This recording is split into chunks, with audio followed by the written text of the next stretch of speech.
Establish Hashmi के show की एक चीज़ है कि वन मैन आदमी है, विदाउट स्क्रिप्ट ये बंदा आता है, वन मैन आदमी, ये एक खासियत है इस शो की। भैया आप हमेशा उल्टी बातें क्यों करते हैं? पापा उठे, पापा उठे ना, पापा उठे। कान में चुपके से ये कहा, ये हंसते हुए बंदे को देख के करके हंसी आती है ज्यादा वाली। मरते तो लंबा बोली थी, बहुत मारता। अबे भाई कितनी बार आपसे नंबर मांगा, लास्ट टाइम भी नंबर मांगा आपने वो दे दिया। अक्सर में जब लेक्चर खत्म होता है तो इस तरह कहते हैं नहीं बजे परफॉर्म नहीं करना था, इनसे बात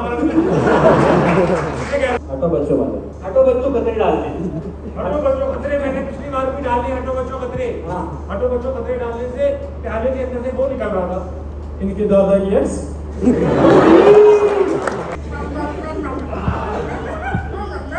नहीं नहीं नहीं,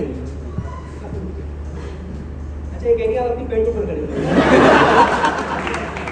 ये मेरा मेरा प्यार है पूरा जाते हैं।